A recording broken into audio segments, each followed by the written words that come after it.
کہانی بہادر شاہ ظفر کی زندگی کی آخری 4 سالوں کی جو انہوں نے رنگون میں بتائے۔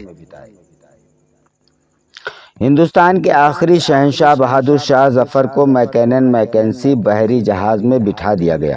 یہ جہاز 17 اکتوبر 1858 کو رنگون پہنچ گیا۔ شاہی خاندان کے 35 مرد عورت بھی تاجدار ہند کے ساتھ تھے۔ کیپٹن نرسن ڈیوڈ رنگون کا انچارج تھا۔ وہ جہاز بندرگاہ پہنچا۔ کیپٹن نرسن ڈیوڈ نے بادشاہ اور اس کے ساتھیوں کو اپنے ساتھ لیا اور دنیا کی تیسری سب سے بڑی سلطنت کے آخری شہنشاہ کو ساتھ لے کر اپنی رہائش گاہ پر آ گیا۔ نرسن پریشان تھا۔ دراصل بہادر شاہ ظفر قیدی ہونے کے باوجود ایک بادشاہ تھا اور نرسن کا ضمیر گوارا نہیں کر رہا تھا کہ وہ بیمار اور بوڑھے بادشاہ کو جیل میں پھینک دے، مگر رنگون میں ایسا کوئی مقام نہیں تھا جہاں بہادر شاہ ظفر کو رکھا جاتا۔ وہ رنگون میں پہلا گرفتار بادشاہ تھا۔ نرسن ڈیوڈ نے چند لمحے سوچا اور مسئلے کا دلچسپ حل نکال لیا۔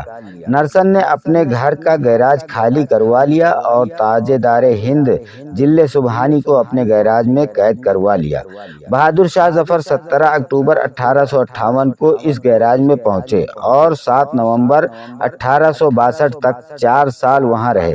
بہادر شاہ ظفر نے مشہور جہان غزل لگتا نہیں یہ دل میرا اجلے دیار میں، کس کی بنی ہے عالم پائیدار میں، اور کتنا بد نصیب ہے ظفر دفن کے لیے 2 گز زمین بھی نہ ملے ہوئے یار میں، یہ غزل بہادر شاہ ظفر نے اسی گیراج میں لکھی ہے کہ آج 7 نومبر کا دن تھا اور سن تھی 1862۔ بد نصیب بادشاہ کی خادمہ نے شدید پریشانی کی حالت میں ڈیوڈ کے دروازے پر دستک دی۔ اندر سے سپاہی نے اونچی آواز میں اس گستاخی کی وجہ پوچھی۔ خادمہ نے ٹوٹی پھوٹی زبان میں جواب دیا کہ ضلع سبحانی کا سانس اکھڑ رہا ہے۔ سپاہی نے جواب دیا کہ وہ شاید کتے کو کنگھی کر رہے ہیں، میں انہیں ڈسٹرب نہیں کر سکتا۔ خادمہ نے اونچی آواز میں رونا شروع کر دیا۔ سپاہی اسے چپ کرانے لگا مگر تب تک اس کی آواز ڈیوڈ تک پہنچ گئی تھی۔ وہ غصے میں باہر نکلا۔ خادمہ نے نرسن ڈیوڈ کو دیکھا تو اس کے پاؤں میں لپٹ گئی۔ وہ مرتے ہوئے بادشاہ کے لیے گیراج کی کھڑکی کھلوانا چاہتی تھی۔ بادشاہ موت سے پہلے آزاد اور کھلی ہوا کا ایک گھونٹ بھرنا چاہتا تھا۔ نرسن نے اپنا پسٹل اٹھایا، گارڈ کو ساتھ لیا اور گیراج میں داخل ہو گیا۔ بادشاہ کی آخری آرام گاہ کے اندر بدبو اور کافی اندھیرا تھا۔ سپاہی لیمپ لے کر بادشاہ کے کنارے کھڑا ہو گیا۔ نرسن آگے بڑھا۔ بادشاہ کا کمبل آدھا بستر پر تھا اور آدھا زمین پر۔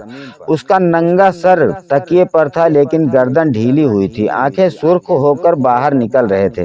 گردن کی رگیں پھولی ہوئی تھی اور سخت ہونٹوں پر مکھیاں بھنبھنا رہی تھیں۔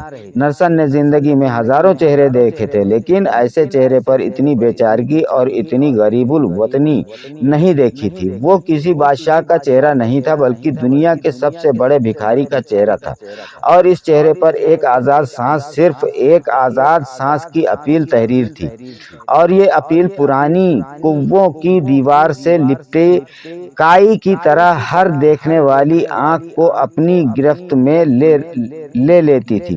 کیپٹن ڈیوڈ نے بادشاہ کی گردن پر ہاتھ رکھا۔ زندگی کے قافلے کو رگوں کے جنگل سے گزرے ہوئے کافی مدت ہو چکی تھی۔ ہندوستان کا آخری بادشاہ زندگی کو پوری کر چکا تھا۔ ڈیوڈ نے ان کے ساتھیوں کو بلانے کا حکم دیا۔ ساتھی تھے ہی کتنے، ایک شہزادہ جوان اور دوسرا اس کا استاد حافظ محمد ابراہیم دہلوی۔ وہ دونوں آئے۔ انہوں نے بادشاہ کو غسل دیا، کفن پہنایا اور جیسے تیسے بادشاہ کی نماز جنازہ پڑھائی۔ جب قبر کا مسئلہ آیا تو پورے رنگون شہر میں آخری تاجدار ہند کے لیے 2 گز زمین بھی دستیاب نہیں تھی۔ نرسن نے سرکاری رہائش گاہ کے پاس میں قبر کھدوائی اور بادشاہ کو خیرات میں ملی ہوئی زمین میں دفن کر دیا۔ قبر پر پانی کا چھڑکاؤ ہو رہا تھا، گلاب کی پتیاں بکھیری جا رہی تھیں، تو استاد حافظ ابراہیم دہلوی کے ذہن میں 30 ستمبر 1837 کے وہ منظر منظر دوڑنے لگے جب دلی کے لال قلعے میں 62 برس کے بادشاہ بہادر شاہ ظفر کو تاج پہنایا گیا۔ ہندوستان کے نئے بادشاہ کو سلامی دینے کے لیے پورے ملک کے لاکھوں لوگ دلی آ رہے تھے، اور بادشاہ جب لباس تاج شاہی سر پر پہن کر اور جہانگیری تلوار لٹکا کر دربار میں آیا تو پورا دلی تحسین سے گونج اٹھا۔